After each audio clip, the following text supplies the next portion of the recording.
we enchanté. Happy to see you, live à rester stay. Welcome, bienvenue, welcome. In cabaret, un cabaret, un cabaret. Ladies and gentlemen, welcome to the first Bistro.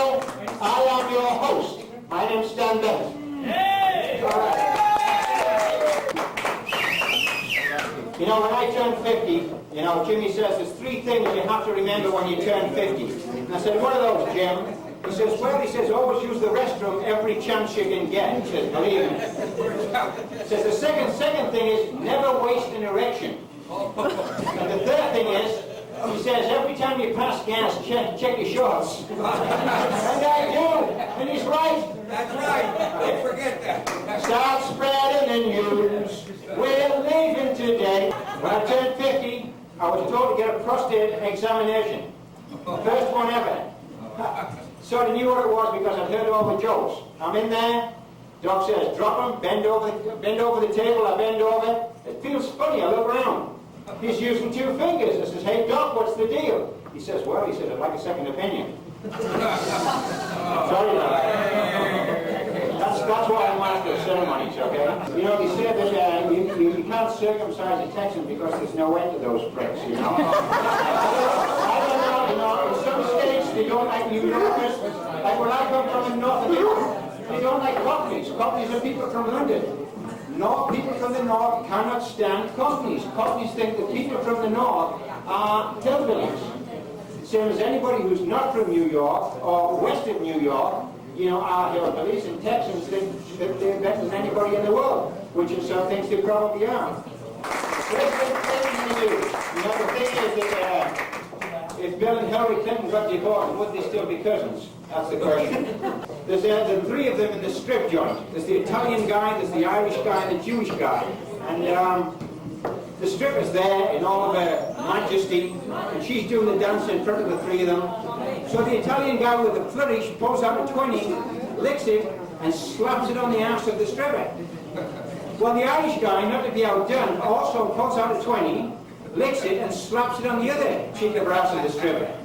Now she's in front of Murray with the bifocals and the receding hairline, and Murray's looking at her. Murray goes into his wallet, pulls out an ATM card, swipes it through the crack of her ass, and takes the 40. Anybody remember Freddie Prinze? He must be Freddie Prinze. Remember that guy? Oh, yeah. Oh, was he funny. Vaginal neglect syndrome? Is that what we're talking about? Vaginal.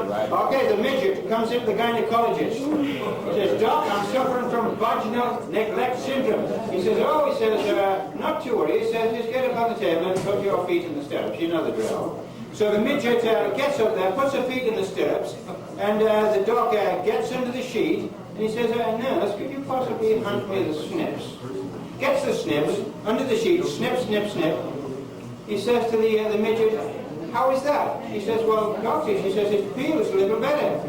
He says, hang on a second. Nurse, give me back those snips, under the sheet. Snip, snip. How does that feel? Doctor, I think I'm cured. He says, well, get up and walk around a bit, and just to make sure. So she walks around, she says, Doctor, she says, I have no discomfort, I am cured. She says, what do you think the problem was? He says, oh, there's nothing to worry about. He says, your cowboy boots are too high.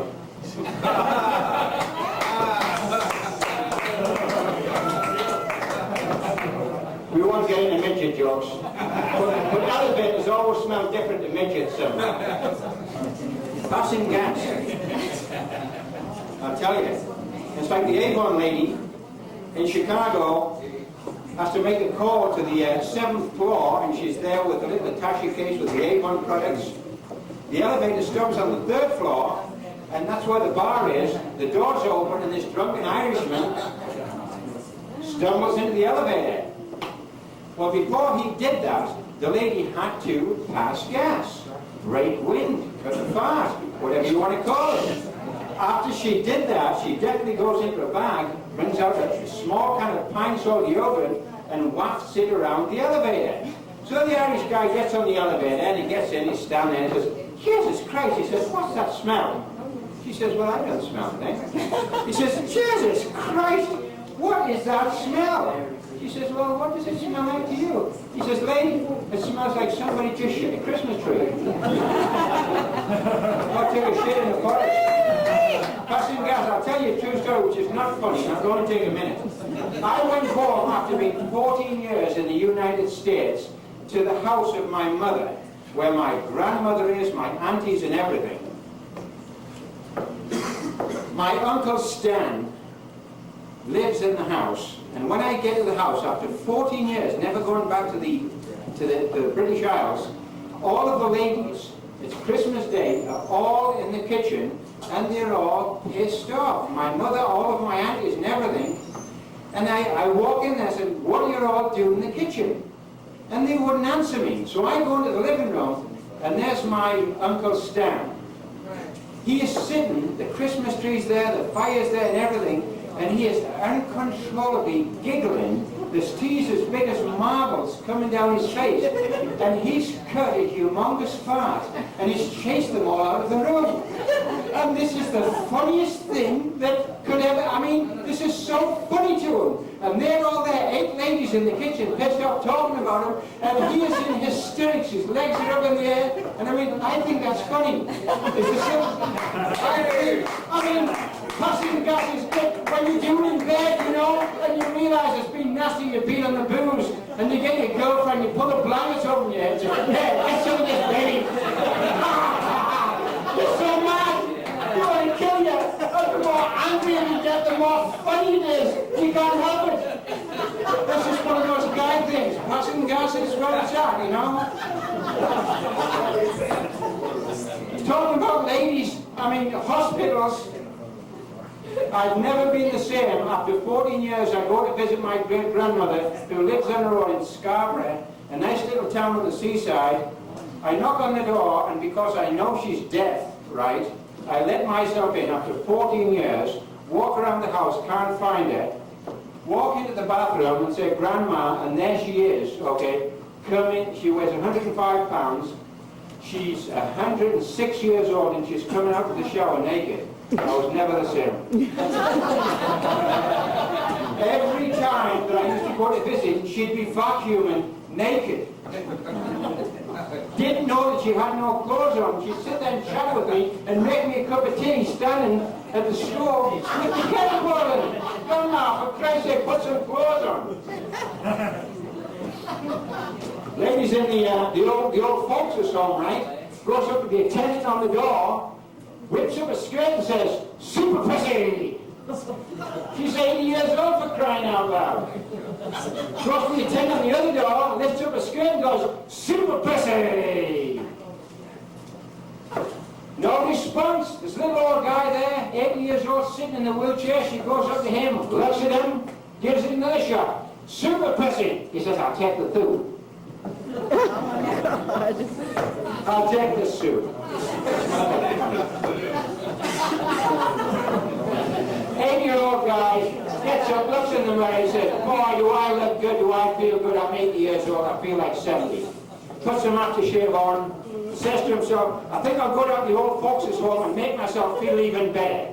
Walks through the door, old guy in a wheelchair, says, hey buddy, how you doing? How old do you think I am? Guy says, I said, you're probably the same age as I am, 70. He says, I'm 80 years old, how about that?